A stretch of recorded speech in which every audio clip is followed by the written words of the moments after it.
திடீர்னு வந்து ஒரு விசிட்டுக்கு வந்தோம். ஏன்னா நம்ம யதார்த்தமாக வரும்போது தான் எப்படி இருக்கிறாங்க, மக்கள் எப்படி இருக்கிறாங்க, நம்ம டாக்டர்ஸ் ஆகட்டும், நர்சஸ் ஆகட்டும், இங்கே இருக்கக்கூடிய மற்ற டெக்னீஷியன்ஸில் எப்படி ஒர்க் பண்ணுறாங்க அப்படின்னு தெரிஞ்சுக்கிறதுக்காக வந்தோம். ஒரு 85% ஐம் சாட்டிஸ்ஃபைடு வித் இவங்க வாட் தே டூ. நல்லா இருக்குங்க, நல்லா பண்ணிகிட்ருக்காங்க, பார்த்துட்ருக்காங்க. சில இடத்துல வந்து மேன் பவர் இல்லை அப்படிங்கிற மாதிரி சொல்கிறாங்க. ஸோ அதையும் நாங்கள் வந்து நோட் டவுன் பண்ணியிருக்கோம். எவ்வளோ ஸ்பீடாக அவங்களுக்கு அந்த வேக்கன்ஸை ஃபில் பண்ணி கொடுக்கறதுக்குமே இந்த மேன் பவர் நம்ம சரி பண்ணி கொடுக்கறதுக்குமே கொஞ்சம் ஸ்பீட் பண்ணால் நல்லாயிருக்கும் அப்படின்னு சொல்லிட்டு. இன்னொரு கம்ப்ளைண்ட் அப்படின்னு பார்த்தீங்கன்னா மெயினாக வந்து இந்த டாக் பைட்ஸ் ஜாஸ்தி இருக்குது, அதுக்காக வந்து எமர்ஜென்சிக்கு வராங்கன்னு சொல்லிட்டு நிறைய பேர் சொல்கிறாங்க.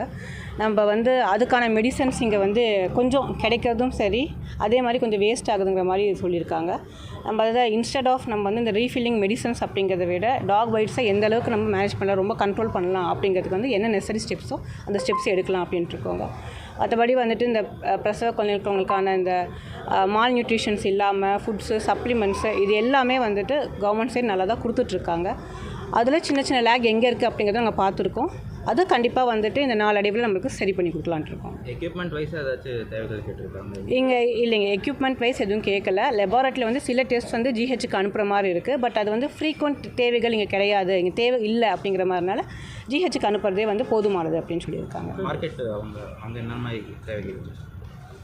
மார்க்கெட்டுக்கு ஆக்சுவலாக பார்த்திங்கன்னா அவங்களோட கன்சர்ன் வந்துட்டுங்க, இப்போ இத்தனை வருஷம் ரொம்ப டிகேட்ஸுக்கு அவங்க இந்த மாதிரியான வேலைகள் வந்து அங்கே செஞ்சிட்ருக்காங்க. வாரத்துக்கான சந்தை போட்டுட்ருக்காங்க. அந்த சந்தையில் வந்து இப்போ திடுதிப்புன்னு சொல்லிவிட்டு அந்த ரிலீஸ் அவங்களுக்கு எடுக்கக்கூடிய ஆட்கள் வந்து ஒரு வாரத்துக்குள்ளார இதை காலி பண்ணுங்கள், இனிமேல் நீங்கள் சந்தை போடக்கூடாது அப்படின்னு சொல்லும்போது கிட்டத்தட்ட ஒரு 300 குடும்பங்கள் இதனால் பாதிக்கப்படுது. அந்த ஒரு பிரச்சனைக்காக வந்து முந்தானத்தே வந்து அவங்க மனு கொடுத்துட்டு போயிருக்காங்க. ஸோ அது நம்ம நேரில் எப்படி இருக்குது அப்படின்னு சொல்லிட்டு பார்க்குறதுக்காக வந்தோம்.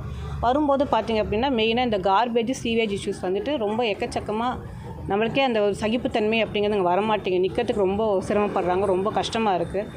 நம்ம புது ஆட்சிக்கு வந்ததுக்கப்புறம் இந்த வேலைகளை செஞ்சு கொடுப்போம் அப்படிங்கிற ஒரு சத்திய தீர்மானத்தோடு தான் நம்ம ஆட்சிக்கு வந்திருக்கோம். அதனால் பார்த்து என்னங்கிறத அட்ரஸ் பண்ணியிருக்கோம்.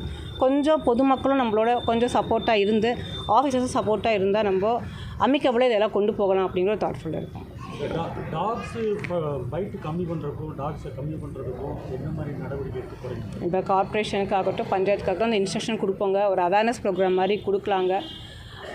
அந்த நம்ம தெருநாய்க்கள் வரக்கூடியதில் வந்து அவங்களுக்கு அந்த வேக்சினேஷன் கொடுக்கறது இதெல்லாமே கொஞ்சம் ஹெல்ப்ஃபுல்லாக இருக்கும். டாக் பைட்ஸுக்கு வந்து பார்த்திங்கன்னா வேக்சினேஷன் வந்து பெரிய அளவுக்கு வந்து ஒரு அவேர்னஸில் இல்லைங்க. ஸோ இந்த ஏரியாவில் வந்து இது நம்ம கேள்விப்படுறதே ரொம்ப புதுசாக தான் இருக்குது. அதனால் இதுக்கான ஒரு கீன் இன்ட்ரெஸ்ட் எடுத்து நம்ம என்னங்கிறது பார்த்துட்டு அதுக்கப்புறம் நம்ம ஸ்டெப் பண்ணி நினைக்கலாம். குழந்தைகள்லாம் டாக்லாம் துரத்திட்டு போகுது அப்படின்னு சொல்லி கேள்விப்படுறோம். டெஃபினட்டாக பண்ணி கொடுப்போம். ஏன்னா நம்ம வந்து ஆட்சிக்கு வந்து என்னென்ன மக்களோட குறைகள் தீர்க்கறதுக்காக தான் வந்திருக்கோங்க. கண்டிப்பாக இதில் இப்போ தெரிஞ்சிருச்சுங்க, எனக்கு தெரிஞ்சிருச்சு. இமீடியட்டான அதுக்கான என்ன ஆக்ஷனோ அது கண்டிப்பாக எடுக்கும். உங்களோட இது எஜுகேஷன் சம்மந்தம் இப்போ ஒரு சர்ச்சை போயிட்டு இருக்கு. நீங்கள் பிஏபிஎல் படித்தது அஃபிடேவிட்டில் வந்து மென்ஷன் பண்ணியிருக்கீங்க, டாக்டர்னு சொல்லிக்கிறீங்க. என்ன மேடம் என்ன இல்லைங்க, அதாவது நான் வந்து ஆக்சுவலாக வந்து டாக்டரேட்டுங்க, நான் ஃபிலோசபிக்கல் டாக்டரேட் இன் ஆஸ்ட்ராலஜி. நான் வந்து என்னோடய பேஷனேட் ஆஸ்ட்ரோ அப்படிங்கிறதுனால நான் ஆஸ்ட்ராலஜியில் டாக்டரேட் முடித்தேங்க. அடுத்தது பார்த்திங்கன்னா நான் லா பை ப்ரொஃபஷன். என்னோடய வந்து எஜுகேஷன் மெயினாக வந்து ஐம் லாயர், ஓகேங்களா.